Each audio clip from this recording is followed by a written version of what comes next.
Oke, mari langsung kita bahas nih. Pernah nggak sih kalian kepikiran, apa sih sebenarnya yang bikin seseorang itu benar-benar dihormati, dipercaya, dan kayak kehadirannya tuh selalu ditunggu-tunggu banyak orang? Pasti dong, di dalam diri kita ada keinginan mendasar buat jadi sosok yang berharga. Tapi sayangnya nih, cara kita nyarinya sering banget keliru.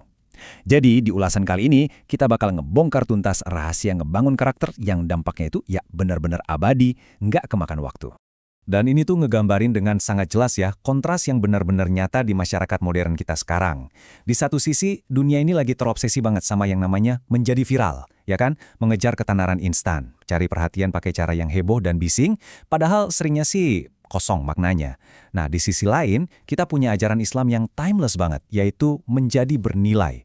Ini tuh bukan soal seberapa banyak followers kamu, atau seberapa kencang kamu berteriak cari perhatian, tapi murni tentang kualitas karakter dan integritas kamu. Jadi teladan dalam kebaikan, nah itu baru ngebangun warisan alias legacy yang beneran nyata. Bab 1, Sang Teladan Utama, Tindakan Sebelum Ucapan.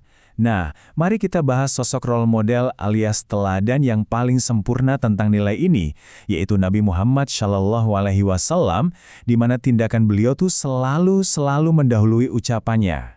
Kita pelan-pelan sedikit di sini ya, karena ceritanya bener-bener luar biasa banget. Coba kalian bayangin deh, panasnya terik matahari di padang pasir. Ada seorang wanita tua lagi kepayahan banget, keberatan bawa barang-barangnya. Terus tiba-tiba ada pria asing yang baik hati banget nawarin bantuan dan mikul beban seberat itu di pundaknya. Nah, sepanjang jalan yang capek banget itu, si ibu tua ini malah terus-terusan nyaci maki dan ngejelek-jelekin seseorang yang bernama Muhammad. Dia malah ngingetin si pria asing buat jauhin ajaran orang itu. Terus respons pria itu gimana? Beliau cuma diam, dengerin aja. Dan terus jalan ngebantu dengan tingkat kesabaran yang, jujur aja, di luar nalar kita. Nggak nyela omongan si ibu sedikit pun. Coba dibayangin ketegangannya pasti momen ini. Mereka berdua akhirnya sampai nih di tempat tujuan. Wanita tua itu yang pastinya ngerasa berterima kasih banget dong sama kebaikan pria asing yang udah keringetan bawain barangnya. Nata pria itu terus nanya, "Siapa namamu?" Saya Muhammad. Cuma itu jawabannya. Singkat banget, nggak ada nada marah, nggak ada pembelaan diri. Wah, si ibu itu langsung kaget luar biasa. Hatinya yang tadi keras banget, tiba-tiba langsung luluh seketika. Dari cerita ini tuh kita dapat pelajaran yang kuat banget loh. Orang tuh jarang banget bisa berubah cuma gara-gara dengerin ceramah panjang lebar. Mereka itu baru berubah kalau ngeliat langsung karakter yang benar-benar agung. Jadi ya, keteladanan itu bahasa universal yang bisa ngalahin ribuan kata. Bab 2. Para penerus menghidupkan nilai-nilai kebaikan. Nah, keteladanan yang luar biasa ini nggak berhenti di beliau aja. Kita bakal lihat gimana para sahabat itu ibarat cermin memantulkan nilai-nilai kebaikan itu dengan cara mereka masing-masing. Nah, yang bikin menarik dari pembahasan ini adalah gimana konsep-konsep abstrak tadi diubah jadi tindakan fisik yang nyata banget sama para sahabat ini. Lihat deh kejujuran Abu Bakar. Ini bukan cuma teori ya. Pas orang-orang raguin kejadian Isra Mi'raj, beliau tuh langsung ngeyakinin kebenarannya tanpa mikir dua kali. Terus ada Umar bin Khattab. Bayangin, seorang pemimpin besar, presiden lah ibaratnya, tapi beliau secara fisik mikul karung gandum sendirian di tengah malam buta buat rakyat yang kelaparan. Itu keadilan dalam bentuk aksi nyata. Terus, Utsman bin Affan yang ngebuktiin kedermawanannya dengan ngebeli sumur untuk dipakai gratis sama masyarakat. Dan pastinya Ali bin Abi Thalib yang ngajarin kita kalau keberanian sejati itu ya selalu berakar dari iman dan akhlak. Intinya, mereka ini nggak banyak cari alasan, mereka langsung ngasih contoh nyata. Lalu pertanyaannya, gimana dengan kita? Kita masuk ke bab 3, penerapan di era modern. Memulai dari hal kecil. Mari kita bawa nilai-nilai sejarah yang epik tadi langsung ke keseharian kita.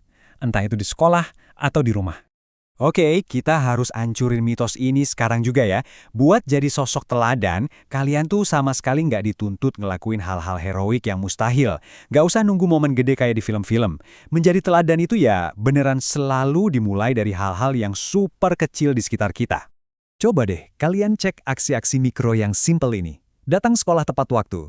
Terus, komitmen buat nggak nyontek pas ujian. Nah, ini nih bentuk nyata kejujuran versi Abu Bakar di era sekarang. Menjaga lisan dan ngucapin salam dengan ramah. Atau sesimpel mungut sampah di lorong kelas walau nggak ada yang nyuruh. Ini tuh bentuk kepedulian yang narik semangat keadilan dan aksi nyatanya Umar bin Khattab tadi. Bahkan ya, senyuman tulus dari kalian itu juga udah bentuk keteladanan loh. Hal-hal kecil inilah yang kalau kita susun tiap hari, bakal ngebentuk karakter generasi Qur'ani. Kehebatan sejati itu pada akhirnya cuma rangkaian dari kebiasaan-kebiasaan kecil yang baik. Dan ini relevan banget buat teman-teman pelajar, apalagi buat kalian yang ada di kelas 7, 8, atau 9 yang lagi di penghujung tahun ajaran. Langkah-langkah ini bukan sekedar syarat lulus aja loh, tapi benar-benar panduan hidup. Jangan sampai deh kerja keras kalian setahun penuh rusak gara-gara males di saat-saat terakhir. Yuk, tutup semuanya dengan husnul khatimah atau akhir yang baik. Pertahankan terus kedisiplinan dan adabnya. Buat kalian yang mau melangkah ke jenjang berikutnya, ingat baik-baik, nilai raport itu penting, ijazah juga penting, tapi karakter dan kedewasaan iman kalian itu, wah nilainya jauh melampaui angka-angka di atas kertas. Bab 4, kurikulum hidup. Pesan untuk para pendidik. Jadi, poin krusialnya di sini adalah ekosistem karakter ini nggak bakal terbentuk tanpa peran pendidik. Karena faktanya nih, siswa itu jauh lebih memperhatiin apa yang guru lakukan ketimbang cuma dengerin apa yang guru katakan. Inilah yang kita sebut dengan kurikulum hidup. Jadi gini, kurikulum itu bukan cuma soal buku teks atau lembaran silabus yang dicetak ya. Kurikulum hidup itu terjadi pas senyuman seorang guru di pagi hari ngajarin tentang kehangatan. Pas kedisiplinan guru ngajarin arti tanggung jawab. Atau kesabaran guru pas ngadepin siswa yang lagi susah-susahnya diatur. Nah, itu justru materi pelajaran paling ngena yang pernah siswa terima. Intinya, lingkungan sekolah tuh harus jadi suar, jadi panggung utama buat ngeliat langsung praktik ibadah, kebersihan, dan cara komunikasi yang baik. Ada kutipan yang dalam banget dari Imam Malik yang bunyinya gini, ilmu dipelajari dari adab sebelum dipelajari dari ucapan. Dalam kan?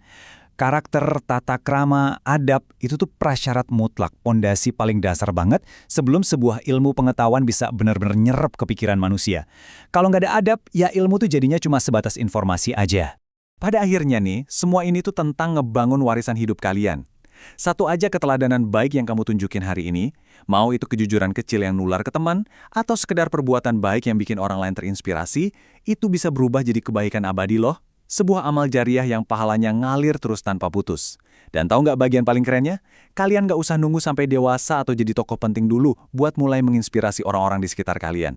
Nah, semua pembahasan kita dari awal tadi bermuara di satu pertanyaan penting ini. Setelah kita tahu kehebatan dari sang teladan, dengerin kisah aksi para sahabat, dan sadar kalau kekuatan besar itu ternyata asalnya dari tindakan-tindakan kecil harian, satu keteladanan kecil apa yang bakal kamu mulai hari ini? Keputusannya benar-benar ada di tangan kalian ya. Yuk, mulai hari ini, mulai dari diri sendiri. Terima kasih banget udah ngikutin ulasan materi kita kali ini, dan selamat membangun warisan karakter terbaik kalian.